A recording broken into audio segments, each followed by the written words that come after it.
Maintenant que nous avons vu comment fonctionnait la boucle créée automatiquement par WordPress en fonction de chaque type de page qui était affichée, nous allons voir comment créer notre première boucle personnalisée afin d'afficher au niveau de la page d'accueil, ici dans cette zone, les deux derniers articles du blog.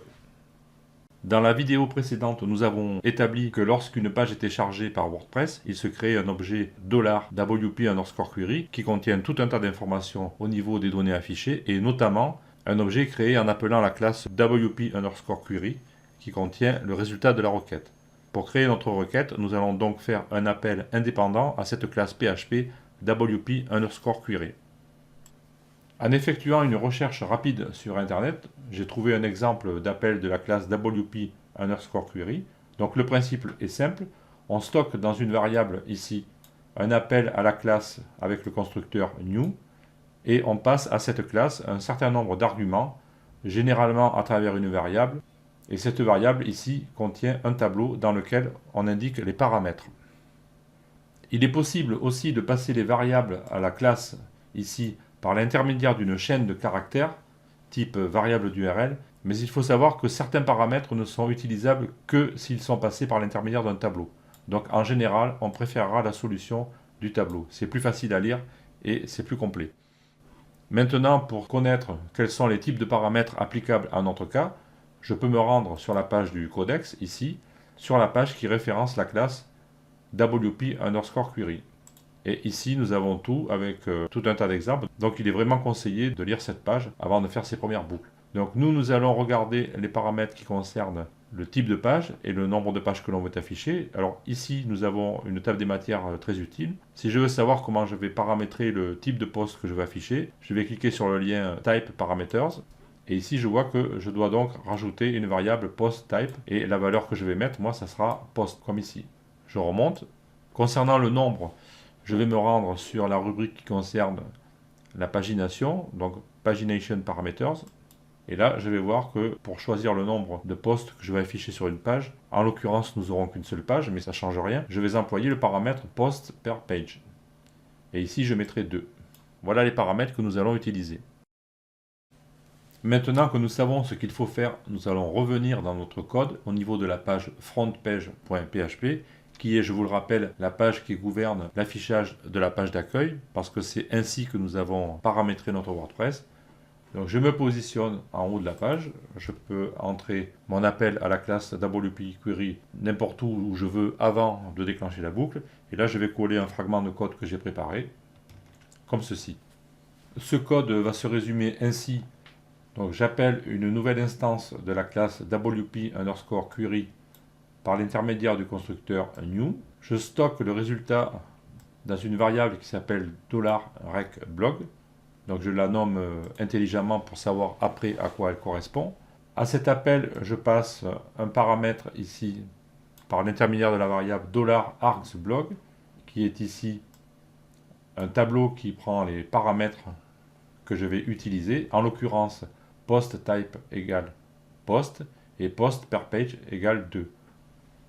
Je ne vais pas rajouter de paramètres spécifiques pour lui dire que je veux les deux derniers articles du blog, parce que si je me rends sur la page de référence du codex, et si je clique sur la rubrique Order by, ici, voilà, il me dit que l'ordre, par défaut, il est descendant. Donc je n'ai pas besoin de le préciser.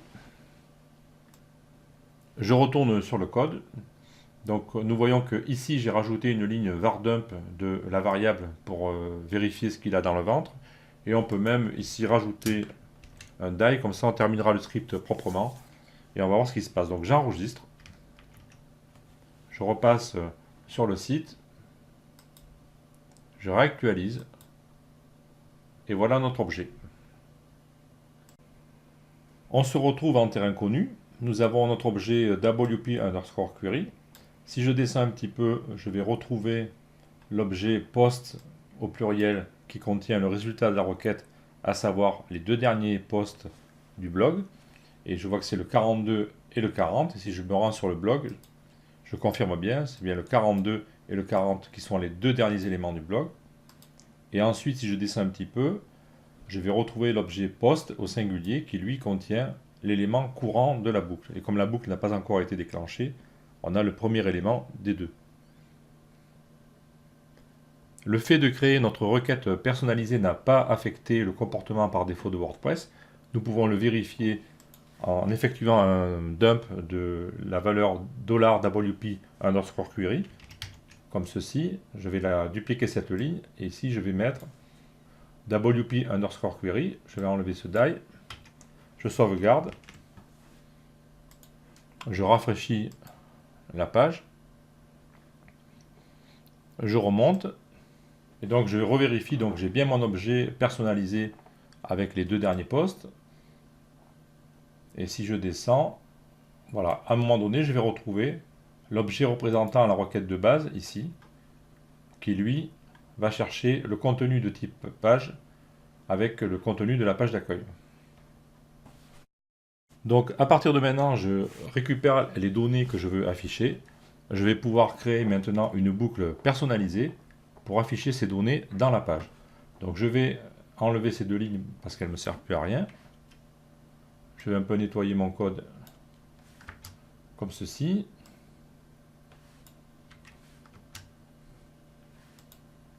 Voilà, donc ma requête est prête. Maintenant, je n'ai plus qu'à l'utiliser pour fabriquer une boucle. Pour réaliser ma boucle, je vais utiliser les mêmes fonctions que pour la boucle de base, c'est-à-dire HavePost et ThePost. Tout d'abord, je vais examiner mon code. Je vais voir que la section que j'ai appelée avec l'identifiant FrontBlog et qui contient les deux derniers articles du blog, elle est confinée dans cette section ici. Donc je vais décider d'afficher la section si j'ai des résultats dans la requête. Donc je vais mettre ma condition if avant le début de la section. Donc je me mets ici, j'ouvre du PHP, et donc je tape if. Et cette fois-ci, je vais faire précéder la fonction HavePost par le nom de ma requête. Donc je tape $rec blog flèche HavePost. Donc voici le premier élément de ma condition. Et bien sûr, je vais fermer après la fin de la section. Je vais rajouter une balise PHP. Et là, je vais mettre un diff. Voilà, donc là, j'ai encadré ma section dans une condition. Elle ne s'affichera que s'il y a des résultats dans RecBlog. Ensuite, je vais créer la condition while pour que le contenu se répète autant de fois que nécessaire, c'est-à-dire 2 fois dans notre cas. Donc je vais examiner mon code. Là, je suis confiné dans une balise row, ici, et j'ai deux éléments qui se répètent, de classe callXS6. Donc je vais en supprimer un, puisque j'ai besoin juste d'un modèle pour faire répéter l'autre. Donc je vérifie bien mes balises. Voilà, donc j'efface cet élément. Il ne m'en reste plus qu'un. Et je vais installer ma condition while juste après la balise d'ouverture de classe row, ici. Donc je vais faire un copier-coller de la ligne que j'ai préparée, comme ceci. Je vais indenter, et je vais indenter à l'intérieur, en faisant attention de bien prendre l'intégralité. Voilà, comme ceci. Et ici, donc après l'exécution de ma boucle, je mettrai la fermeture, à savoir end while. Comme ceci. Donc là, j'ai créé les conditions de répétition de ma boucle. Alors il y a une bonne habitude à prendre lorsque l'on construit du code comme ceci, c'est de faire des vérifications intermédiaires. Donc là, par exemple, on pourrait vérifier maintenant que le contenu ici, que nous avons mis dans la boucle, qui est du contenu factice, va se répéter 2 fois à l'identique. Donc j'enregistre mon fichier, je repasse sur le site, je rafraîchis, et je vois que j'ai 2 fois le même contenu. Donc ça me prouve bien que pour l'instant, je n'ai pas fait d'erreur. Donc il est toujours utile de faire des vérifications intermédiaires. Cela vous évite d'avoir des gros problèmes plus tard lorsque vous avez tapé des pleines pages de code et que vous ne savez plus où l'erreur peut se situer. Donc maintenant, nous avons le champ libre pour compléter notre boucle. Au niveau du titre, donc nous allons utiliser la fonction que nous avons déjà utilisée avant qui s'appelait TheTitle. Comme ceci. On peut s'amuser à la faire précéder de l'identifiant juste à des fins de contrôle pour l'instant. Donc là, je reprends echo la fameuse variable $post dont on a parlé dans la vidéo précédente. Et là, je vais mettre ID. J'enregistre. Je repasse sur le site. Je réactualise. Et voilà, je mets qui me met l'identifiant et le titre de l'article. Donc ça fonctionne. Je vais repasser dans le code, je vais mettre un espace ici. Là, je vais l'encadrer avec des balises small quand même, parce que ça faisait un peu gros. Voilà, comme ceci. Ensuite, au niveau du contenu ici, là, il y avait une erreur de fermeture du paragraphe, c'est pas grave. Je vais remettre the excerpt. Voilà, je reprends ce qu'on avait fait dans la première saison de cette formation. Donc, je tape the excerpt. J'enregistre et je corrige la faute. J'enregistre, je reviens. Toujours faire des vérifications intermédiaires.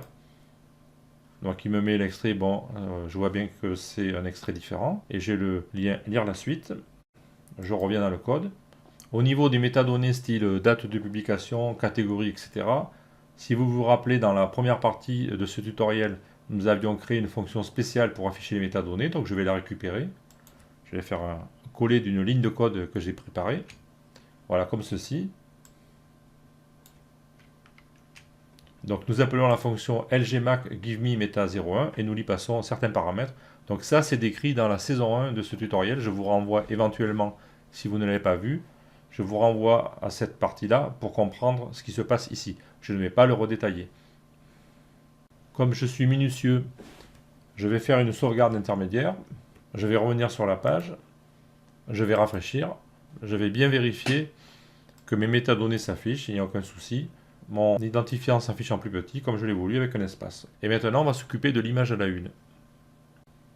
Alors, entre-temps, pour ceux qui seraient quand même un petit peu perdus par rapport à cette fonction, là, je rappelle quand même qu'elle est là parce que j'ai déclaré dans le fichier function.php la fameuse fonction qui m'affiche les métadonnées. Et d'autre part, si au niveau du blog, ici, vous avez un lien lire la suite qui s'affiche, c'est parce que, toujours dans le fichier function.php, j'ai créé un filtre qui crée le lien à la place des trois petits points. Nous voici de retour dans le code du template frontpage.php. Et là, peut-être que certains d'entre vous qui auront suivi la première partie du tutoriel se demanderont mais pourquoi ici on a retapé tout ça alors que nous avions créé un fichier qui s'appelait content.php qui contenait tout ce qu'il fallait pour afficher un élément de la boucle et qui était appelé par exemple ici dans home.php par l'intermédiaire de la fonction getTemplatePart. Alors effectivement, on aurait pu faire comme ceci, appeler notre fichier content.php par l'intermédiaire de cette fonction dans le fichier frontpage.php ici, à la place de ce code. Alors j'ai fait ce choix volontairement parce que ici, je vais vous expliquer une autre méthode pour afficher l'image à la une. Je retourne dans content.php. Donc si vous vous rappelez bien, pour afficher l'image à la une dans le premier cas, j'avais fait intervenir des fonctions qui récupéraient l'URL de l'image que je voulais afficher en fonction d'un format d'image. Donc ce sont les formats fabriqués par WordPress. Je stockais dans une variable cette URL et ensuite je l'injectais dans l'attribut src de la balise img. Comme ça me permettait de faire exactement la balise comme je le voulais. Si je me rends au niveau du codex sur la page de référence de la fonction ThePostThumbnail, donc il me dit que cette fonction reçoit deux paramètres. Donc le premier paramètre, on l'a déjà vu dans la première partie de cette formation, c'est la taille d'image que l'on veut afficher. Et le deuxième paramètre peut contenir plein de choses et entre autres, on peut lui donner des attributs. Et on a même un exemple, si on va un peu plus bas, ici, où l'on peut injecter une classe de Bootstrap, comme on va le faire maintenant. Je reviens dans mon fichier frontpage.php et je vais donc coller un morceau de code que j'ai préparé ici pour remplacer la balise image existante. Donc je colle et donc là je vois que j'ai utilisé donc la fonction ThePostThumbnail à laquelle j'ai passé comme premier paramètre la taille d'image que je veux afficher et ensuite j'ai passé un tableau qui contient une valeur classe, c'est-à-dire qu'il va rajouter une classe CSS à ma balise IMG et cette classe aura pour valeur IMG responsive et aussi align center. Tout en sachant que dans mon fichier CSS, j'ai créé une règle align center qui a margin auto. Je retourne dans front page, j'enregistre bien sûr, je retourne sur le site, je vais rafraîchir et là je vois mes images extraites des articles. Donc tout fonctionne. Et si je réduis la taille artificiellement de ma fenêtre, mes images sont responsives, elles sont élastiques Et lorsque j'ai plus d'espace que besoin, elles sont bien centrées. Donc tout va bien. Nous avons réussi à afficher les deux derniers articles dans la page d'accueil. Nous n'avons plus besoin d'afficher ici l'identifiant. Donc je vais revenir ici, effacer cette commande. Alors au passage, nous avons utilisé $post et la propriété ID. Il existe aussi une fonction, on peut l'essayer pour s'en convaincre, qui s'appelle TheID. Donc qui est utilisable à l'intérieur de la boucle. Je reviens, je rafraîchis et rien n'a changé. Voilà, donc c'est bon à savoir. Il existe des fonctions comme ça. Ce sont les fameux template tags qu'on avait détaillés tout à l'heure. Donc là, j'en ai plus besoin pour l'instant. Je l'efface. J'enregistre. Et je reviens vérifier ce que j'ai fait. Voilà. Donc nous avons sur la page d'accueil qui, je le répète, est un contenu statique qui est affiché par WordPress, nous avons rajouté les deux derniers articles du blog. En ce qui concerne l'utilisation de la fonction ThePostThumbnail, nous allons examiner le code qui a été créé pour afficher l'image. Donc je repasse dans Firebug. Je vais cliquer sur une image, je vais éditer le code ici, je vais le réorganiser pour que vous le voyez mieux, comme ceci. Et donc là, on voit que le code est vraiment plus verbeux. Par exemple, cette fonction ThePostThumbnail a créé une balise image qui contenait l'attribut src7, qui présente plusieurs tailles d'images, donc toujours à l'intérieur de la bibliothèque de WordPress, et qui va les afficher en fonction du contexte du viewport. Pourquoi, dans un premier temps, j'avais créé moi-même ma balise image en extrayant l'URL de l'image? C'est parce que dans ce cas, c'était une vignette, et pour les images de petite taille, il n'est pas forcément intéressant d'utiliser cette possibilité qui, par ailleurs, peut s'avérer très utile pour des images de plus grande taille. Voilà, donc c'était un petit détail technique, tout ça pour vous montrer qu'on peut réaliser la même chose de plusieurs façons. Lorsque nous avons construit la boucle tout à l'heure, j'ai oublié de vous préciser qu'il était prudent, lorsque la boucle est terminée, c'est-à-dire après le end while, de faire figurer une fonction de WordPress que je vais coller comme ceci et qui s'appelle WP Reset Post Data. Donc cette fonction remet à zéro la variable $post courante qui contient entre autres les métadonnées de nos posts en cours. Cela permet d'éviter des conflits, surtout si nous avons des boucles imbriquées. Donc là, étant donné que les boucles se succèdent, on n'aurait pas eu trop de problèmes. D'ailleurs, ça marchait bien avant que je le mette à l'instant. Mais c'est une bonne habitude à prendre. Dès que votre boucle est utilisée, c'est-à-dire après le end while en principe, vous rajoutez cette fonction et vous n'aurez pas d'ennui. Nous sommes arrivés donc à la fin de cette vidéo. Je vais prendre un petit peu de recul dans l'affichage pour voir tout ce qu'on a fait. Donc nous étions partis d'une page d'accueil qui ne contenait actuellement que le contenu statique donné par la page accueil ici, ce contenu là, donc qui pourrait être bien sûr un peu plus étoffé avec des photos, etc., tout ce qu'on voudrait. Donc, tout ce qui serait ici s'afficherait ici en tant que contenu de type page de la page d'accueil, et en plus de ça, nous avons rajouté en tête de la page l'affichage des deux derniers articles du blog. C'est-à-dire que si un article est créé à partir de maintenant, il va pousser le 9, ici, l'article 9, il va faire disparaître l'article 8 en prenant sa place, et il va se mettre à la place de l'article 9. Voilà, donc nous avons réalisé notre boucle personnalisée. On ne va pas aller plus profond dans la boucle pour l'instant, donc vous avez compris le principe. Peut-être que dans un autre tutoriel, on créera des boucles plus compliquées, avec des requêtes plus compliquées, mais pour l'instant, on va en rester là. Donc on se donne rendez-vous dans la vidéo suivante pour activer le système des options de WordPress, et nous afficherons une image ici, à gauche du titre, suivie d'une petite légende. Voilà, à tout de suite.